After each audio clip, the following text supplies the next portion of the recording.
Hi children, it's Tuesday, hope you're all well. I'll be in school today, so I may end up speaking to some of you on the phone. Hope the weather's good for you and you have a chance to get outside too. Let's start today's lesson then. Just share my screen.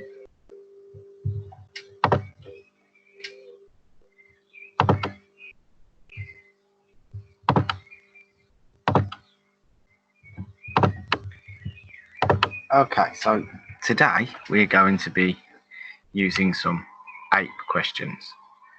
Okay, and in order to do the APE questions, in order for you to answer them, you'll need to look at the text. So what I'm going to do first of all, I've read it on Friday and on Monday. So today I'm just going to scroll through it, which will allow you to pause the video and look back at the text when you come to do your work. I'm not going to read it today. It's up to you to read it and find your own answers. So I am going to be silent just while I scroll through the pages for you. And obviously you can pause them when you've got them on your computer. When it changes the screen, you can pause them and you can read them yourself. So just start that off. Obviously when I've gone through them all, I'll start speaking again.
Okay, I left quite a pause in between the video, in between the screens, sorry, so that you could pause it and obviously read it yourself.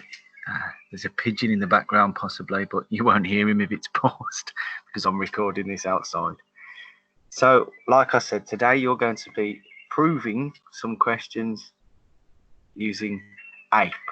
Now, APE, of course, we've used in school, and I know Mr. O'Brien has set some questions using this in your reading on your to-dos as well, so it shouldn't be anything new to you. So APE, just to recap, is answer it. So what's the answer to the question you've been asked? Remember what you've read, don't guess. So like I've said, you are able to pause the text. You'll be able to rewind this video, pause the text and go back when you're doing your to-do. Prove it. Then you've got to find a quote. You've got to find something in the text that shows you the answer is true or false today, or whether it's right. Okay, but today you'll be proving whether it's true. So you've got to find how you know the answer to the statement is true. And finally, explain. So you've answered it, you found something in the text. Explain why what you have found in the text. How does that help you? How does it give you the answer? Explain it. I know that the quote gives me the answer because it tells me, and then just give as much detail as you can. Remember, you're trying to persuade me that you know the answer to it. So what I thought I'd do for you is just go through two examples before you have a go at your to-do, so you know what I'm expecting. So today on your to-do, I've asked you to prove that the two statements are true. Okay, so I've given you statements. So I'm going to go through this statement first. So I've got to prove it's true. So first of all, I need to answer it. I know that this statement is true. I know that this statement is true. How do I know it's true? If I go back and look at the text, you won't be able to do this. You'll have to pause your video, like I've already said. And I know that it was somewhere around here when Peter and Polly received a message. It said, and return it to the Japanese embassy in London. And also it mentions the Thames. The abandoned riverboat is docked on the Thames. So I've got two pieces of information there. Right. So, well, I remember where I'm answering. Return it to the Japanese embassy in London. So I know that this statement is true because this is my prove it part. This is my quote. The message that Pete and Polly received told them to return. Oh, hang on, I can use return. Now I've got to make sure that I don't get this wrong because I'm taking it from the text, so there definitely shouldn't be any mistakes. Return it to the Japanese embassy in London. To return it to the Japanese embassy in London. Okay. Just check that that's right.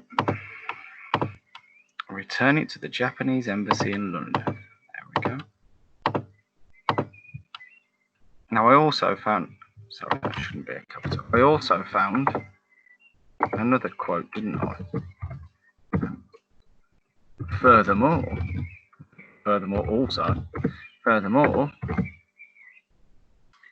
the message also mentions the River Thames. I'll put that in quotes, in speech marks. Sorry, quotation marks. I'm not going to put that part in, but I've got two pieces of evidence there. I've proved it twice. Now I need to explain all of this. So the children have to return the mirror to a place in London, and they have to retrieve the mirror from a river found in London. Therefore,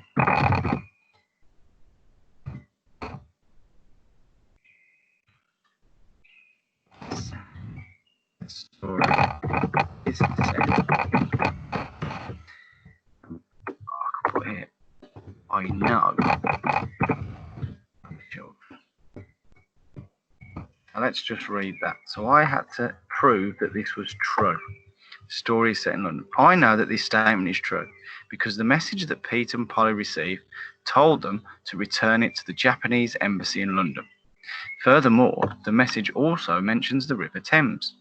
I know that the children have to return the mirror to a place in London, and they have to retrieve the mirror from a river that is found in London. Therefore, the story is set in London. There we go. I mean, it may look like a lot, but I don't think anyone can really argue with me there that I've got it wrong. Okay, I've definitely proved. I've used the text to help me, and I've explained how I know that I'm right. let's just try one more. The last day of the story is a Saturday. This is one that a few of you stumbled over yesterday. So, first of all, answer it. I know that the story is, I know that this statement is false, or I know that the story is not set on a Saturday. The last day is set on a Saturday. I know that this is my answer.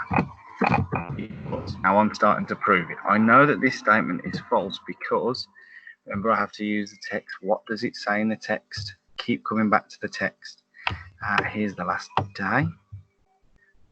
Is it? Yes. So they train like this. That was the end of them retrieving the mirror. And it says on the way to school the next morning. And this is where they're dropping it off. Now, on the way to school the next morning is the massive clue here, because I know that children do not attend school on a Saturday and a Sunday. So it therefore cannot be a Saturday. It must be a weekday. So, what does it say again? Make sure I get it right. On the way to school the next morning.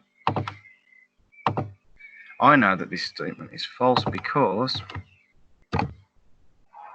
on the last day in the story, paragraph, or the paragraph,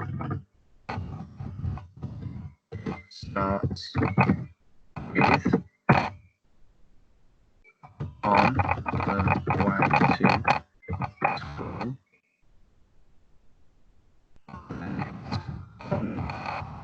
Check I've got that right.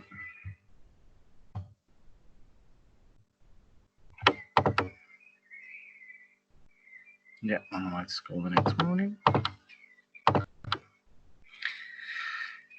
I know that this statement is false because on the last day in the story, the paragraph starts with on the way to school the next morning. So I've answered it and I've proved it using the text. Now I've got to explain it. This shows the reader, or this shows me, that it can't be Saturday, capital letter Saturday, because children do not attend school on a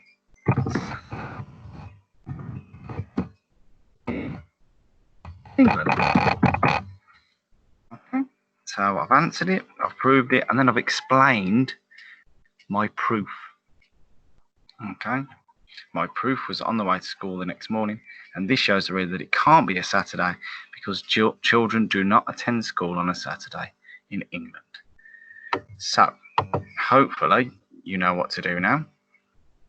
We all know how to use APE. It'll be a nice little refresher. So I proved that one was true, and I proved that that statement was false. Today, for your to-do, I want you to prove to me that these two statements are true. So using exactly what I've just shown you. Okay, best of luck to you, children. Take care and goodbye.